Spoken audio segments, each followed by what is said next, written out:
morning to all of you. Today I am discussing about class 8 chemistry chapter synthetic fiber and plastic. Chapter 8 का जो chemistry है, first chapter है chemistry का, जो chapter है chapter 3 है आपके बुक्स का, इसमें है synthetic fibre and plastic. Synthetic fibre and plastic के बारे में हमको डिस्कस करना है, ये क्या है और ये केमिस्ट्री का पोर्शन है. तो इसमें सबसे पहले सिंथेटिक फाइबर यानी फाइबर क्या होता है, फाइबर को हम लोग देखते हैं फाइबर क्या है. सबसे पहले फाइबर देखते हैं कि फाइबर होता क्या है. फाइबर जनरली देखते हैं कि कोई भी जैसे कपड़ा बुना जाता है या जो कपड़ा बुनने में जो सबसे महीन जो यूनिट जो थ्रेड होता है, सबसे एलिमेंट्री सबसे शुरू वाला जो थ्रेड होता है, उसको हम लोग क्या बोलते हैं, फाइबर के नाम से जानते हैं. फाइबर, ये fibre is a thread like materials which is woven into fabric and different items like rope and net. एक ऐसा थ्रेड लाइक स्ट्रक्चर होता है, एक ऐसा थ्रेड होता है, एक धागा होता है, प्राइमरी धागा होता है, जिसके द्वारा हम लोग क्या करते हैं, फैब्रिक बनाते हैं, यानी कपड़े बनाते हैं या फिर और मटेरियल्स बनाते हैं. And then different type of like rope, यानी रस्सी का भी निर्माण करते हैं, रस्सी बनाते हैं. और उसके द्वारा नेट, जैसे नेट आप लोग देखेंगे बहुत जगह नेट दिखाई पड़ता है. जाल, नेट का मतलब जाल, जो कपड़े मैंने उसको बुन करके बनाया जाता है. तो ये सारी चीज जो आपको दिखाई पड़ते हैं वो फैब्रिक के द्वारा ही होता है. और जो फैब्रिक होता है यूनिट होता है, यानी सबसे एलिमेंट्री और सबसे छोटा होता है. इसमें फैब्रिक एक टर्म आ रहा है यहाँ पर, जब हम लोग फैब्रिक को जानते हैं तो फैब्रिक में आ रहा है, फाइबर में आ रहा है, फैब्रिक टर्म में आ रहा है फैब्रिक. तो फाइबर से मिल क्या होता है, फैब्रिक बनता है. यानी फाइबर एलिमेंट्री और फैब्रिक क्या होगा, उसका एक्सटेंडेड रूप हो गया, बड़ा होगा. उसको मिल, अगर बहुत सारे फाइबर्स को हम एक साथ अगर वूवन करते हैं, बुनते हैं, तो हमको फैब्रिक बनता है. तो फैब्रिक क्या होता है, फैब्रिक, ये fabric is made up of small fibres. Fabric किससे बना होता है, स्मॉल फाइबर से. इसका मतलब क्लियर हो गया है, जो छोटे प्राइमरी जो फाइबर्स होते हैं उसके जो मिलाने के बाद, वूवन करने के बाद जो बनता है, जो भी मटेरियल्स बनता है, उसको हम लोग क्या बोलते हैं, फैब्रिक बोलते हैं. और जो फैब्रिक जिससे बनता है उसको हम लोग फाइबर बोलते हैं. फाइबर और फैब्रिक में कोई डिफरेंस, कोई दिक्कत. इसके बाद यानी एक बार फिर से देख लीजिए, बहुत सारा कंफ्यूजन क्रिएट होता है इसमें. सिंथेटिक फाइबर में फाइबर हो गया, एलिमेंट्री हो गया, सबसे स्मॉलेस्ट हो गया, उससे मिल करके फैब्रिक बनता है. और फैब्रिक किससे बनता है, तो बहुत सारे फाइबर्स मिलता है तब जाकर क्या बनता है, फैब्रिक. टाइप्स ऑफ फाइबर्स को टाइप्स देखते हैं कि फाइबर्स की कितने टाइप्स होते हैं. इसमें है नेचुरल फाइबर और दूसरा होता है सिंथेटिक फाइबर. नेचुरल फाइबर होता है जनरल, नेचुरल का मतलब नेचर, यानी जो नेचर के द्वारा, प्रकृति के जरूरत जो दिया जाता है, उसको हम लोग क्या बोलते हैं, नेचुरल फाइबर. और सिंथेटिक फाइबर, उसमें कोई ना कोई किसी मशीन से या किसी उसको केमिकल्स की तरह मिला करके, उस एक्सटेंडेड करके, उसको मैन मेड जो होता है, उसको हम लोग सिंथेटिक फाइबर बोलते हैं. तो उस पर हम देखते हैं नेचुरल फाइबर क्या होता है, कैसे होता है. Natural fibre, those fibre which are obtained from plant and animals or nature. वैसे fibres obtained from plant, animals or nature. या तो प्लांट से उत्पन्न होता है, या फिर एनिमल से उत्पन्न होता है, या फिर नेचर से निकलता है. नेचर में क्या होता है, नेचर में ही तो प्लांट और एनिमल्स होते हैं. तो या तो इस दोनों बोल सकते हैं, या फिर आप नेचर बोल सकते हैं. इसमें से जो भी फैब्रिक उत्पन्न होता है, फाइबर उत्पन्न होता है, उसको हम लोग क्या बोलते हैं, नेचुरल फाइबर. एग्जाम्पल में देख सकते हैं, जैसे कॉटन फाइबर निकलता है. कॉटन फाइबर कहाँ से निकलता है, तो कॉटन प्लांट रहता है. कॉटन प्लांट आप लोग देखे होंगे, कॉटन प्लांट होता है, आसपास देखिएगा रहता है. कॉटन प्लांट से कॉटन फाइबर निकलता है. उसी फाइबर के द्वारा बहुत सारी चीज बनाया जाता है. आपको कपड़े की बुनाई किया जाता है. बहुत जो भी हम लोग यूज करते हैं हमारे हाउस होल्ड में, जो हम लोग लिए यूज होने वाला सभी चीज का यूज करते हैं. सिल्क फाइबर है, ये आपको सिल्क वर्म, एक कीड़ा होता है, सिल्क वर्म में कीड़ा होता है, इंसेक्ट होता है, उसके द्वारा ये क्या लगता है, सिल्क फाइबर निकलता है.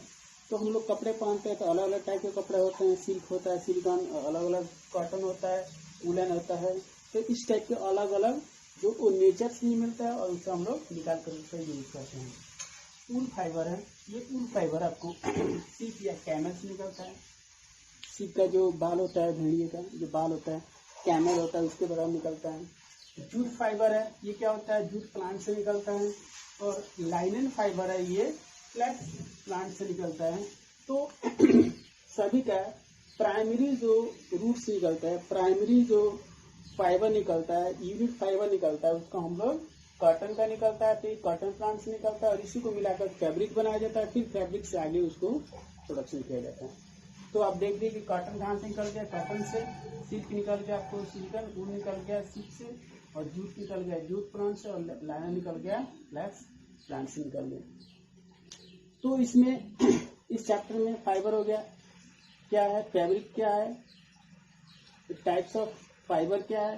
अब इसमें देखते हैं फाइबर्स के जो टाइप्स है अलग अलग, जैसे प्लांट को, एनिमल्स को अलग अलग तरह से डिवाइड किया गया है। सभी कैसे कैसे निकलता है उसको थोड़ा हम देख लेते हैं।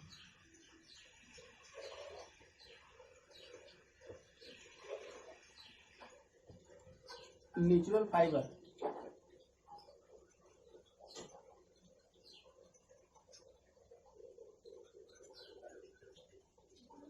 नेचुरल फाइबर को 2 टाइप में हम डिवाइड कर देते हैं। एक हो जाता है प्लांट और दूसरा हो जाता है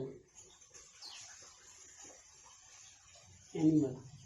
जो प्लांट से निकलने वाला होता है उसमें है आपका कॉटन, उसके बाद है जूट, इसके बाद है लाइनन।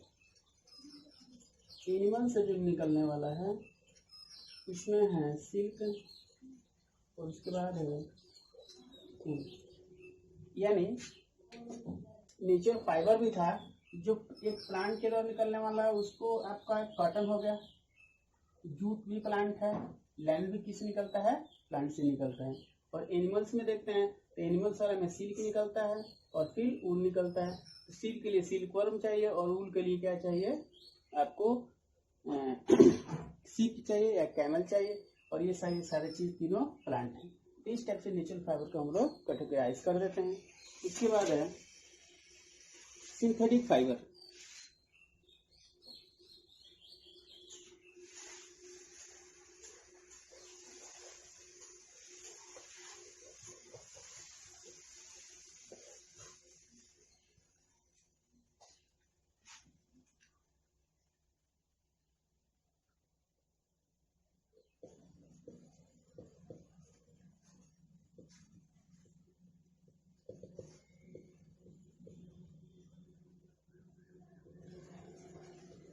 Those fiber which are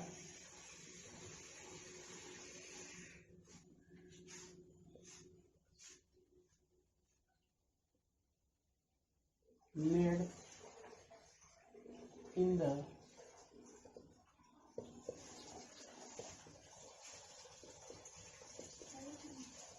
factories by human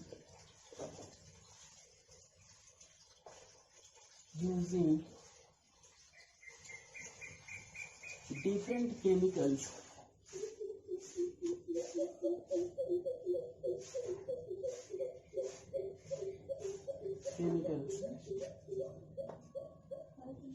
are known as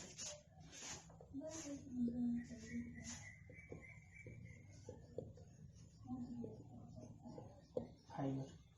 वैसे फाइबर जो फैक्ट्रीज में बनाया जाता है, ह्यूमन बीइंग के द्वारा बनाया जाता है, हम लोगों के द्वारा जो बनाया जाता है, और उसमें अलग अलग टाइप के केमिकल्स का यूज, डिफरेंट केमिकल्स का यूज करते हैं। ह्यूमन बीइंग के द्वारा बनाया जाता है और फैक्ट्रीज में बनाया जाता है, और डिफरेंट केमिकल्स के द्वारा मिला करके उसको जो बनाया जाता है उसको हम लोग बोलते हैं सिंथेटिक फाइबर। और जो नेचुरल फाइबर था वो डायरेक्टली नेचर से मिला हुआ था, प्लांट से मिला हुआ था, एनिमल से मिला हुआ था।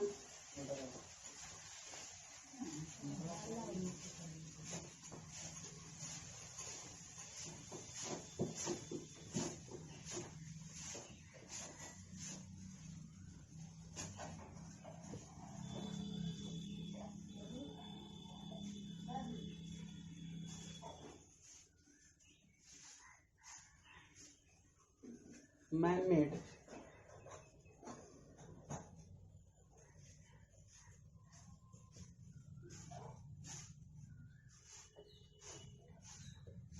पॉलीमर। इसमें एक और है, इसका इसी का पॉइंट है, सिंथेटिक फाइबर और मैन मेड पॉलीमर का मतलब हो गया है पॉलीमर मतलब क्या होता है, एक से अधिक फाइबर से मिल करके, पोली मतलब अधिक होता है, अमर मतलब वो फाइबर का एक यूनिट पॉइंट होता है, एक से अधिक फाइबर से मिल करके जो बनता है पॉलीमर होता है। और जो सिंथेटिक फाइबर आदमी मैनमेड पॉलीमर, मैन के द्वारा ह्यूमन बीइंग के द्वारा जो बनाया जाता है उसको हम लोग बोलते हैं synthetic fibre.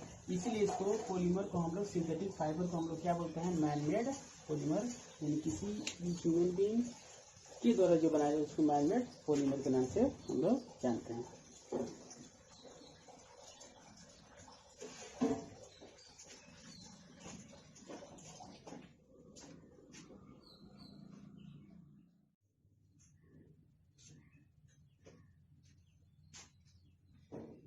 Now come on the point, polymer. Polymer क्या है? ये पॉलीमर, ये molecule which is made up of many repeating units called polymer. many repeating units का मतलब क्या? अभी हम लोग पढ़ रहे थे सिंथेटिक फाइबर।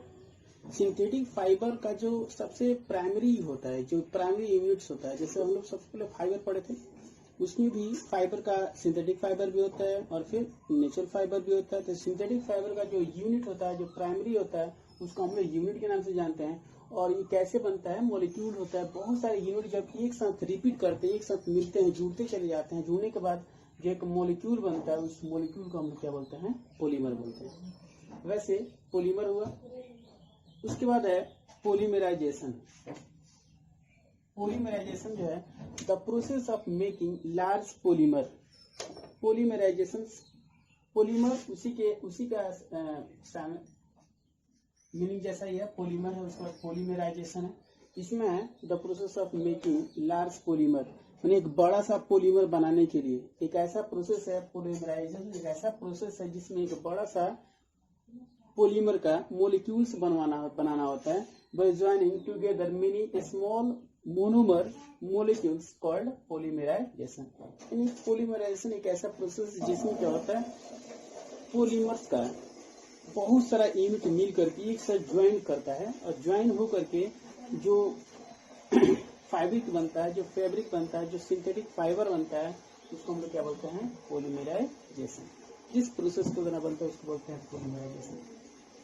इसी प्रोसेस के द्वारा एक जो आगे है, एक और पॉइंट हमारा पॉलीथीन। जैसे जनरली आप लोग मार्केट में देखते हैं पॉलीथीन। पॉलीथीन को देख लीजिए, the most common monomer is ethene. Ethene होता है, जैसे हम लोग कार्बन के बहुत सारा लोग उसमें methane, ethane, propane, butane, pentane, उसी टाइप में कार्बन से जो इथीन होता है उसमें ethene when it is joined together in a long chain it makes polythene। जब बहुत सारे कॉमन मोनोमर होता है, मोनोमर मतलब मोनो मतलब वन होता है, माने सिंगल वन मोनोमर। अगर बहुत सारा इथीन जब आपस में मिलता है, मिलने के बाद जो एक चेन बनाता है, जो चेन बनता है, एक ग्रुप बनता है, उस ग्रुप को जो बोलते हैं हम लोग पॉलीथीन बोलते हैं। It is a type of plastic. जैसे हम लोग प्लास्टिक पॉलीथीन लेते हैं, प्लास्टिक बोलते हैं, प्लास्टिक कैरी बैग, तो ये सभी क्या है? पॉलीथीन है। और ये किससे बना होता है? सिंथेटिक फाइबर से। सिंथेटिक फाइबर में सबसे जो यूनिट होता है, जो प्राइमरी होता है, उसको हम लोग सिंथेटिक फाइबर में प्राइमरी यूनिट बोलते हैं। उससे जो मिलता है तो पॉलीमर बनता है, और पॉलीमर से पॉलीमराइजेशन होता है। और बहुत सारा जो उसमें इथीन ग्रुप मिल करके, बहुत सारा पॉलीमर मिल करके एक साथ जो एक चेन बनाता है। चेन बनने के बाद एक प्लास्टिक टाइप में आपको दिखने लगता है, जिसको हम लोग बोलते हैं पॉलीथीन। और इसका एक पॉलीथीन को हम लोग प्लास्टिक बोलते हैं। उसके बाद इसमें देखते हैं टाइप ऑफ सिंथेटिक फाइबर के कितने टाइप हो जाते हैं। इसमें हम लोग नेचुरल फाइबर के भी टाइप पढ़े हुए थे, उसको अलग अलग पढ़ना फिर बाकी है। फिर सिंथेटिक फाइबर का टाइप में पहला है रेयान है, नायलॉन है, पॉलिस्टर है और एक्रिलिक फाइबर है। तो ये सब अलग अलग जब पढ़ेंगे तो क्लियर हो जाएगा रेयान किससे बना, नायलॉन किससे बना, पॉलिस्टर क्या है और एक्रिलिक फाइबर क्या है। तो इसको हम लोग नेक्स्ट क्लास में देखेंगे। तब तक आप क्या कीजिएगा, इसको कंप्लीट नोट्स बना लीजिएगा। नोट्स बनाने के बाद आप इसका पीडीएफ भी चला गया है, पीडीएफ देख लीजिएगा। पीडीएफ के बाद नोट्स देख लीजिएगा। और ये क्लियर अगर कंसेप्ट नहीं होता, कोई प्रॉब्लम होगा तो फिर भी कंसल्ट आप कर सकते हैं। तो फिर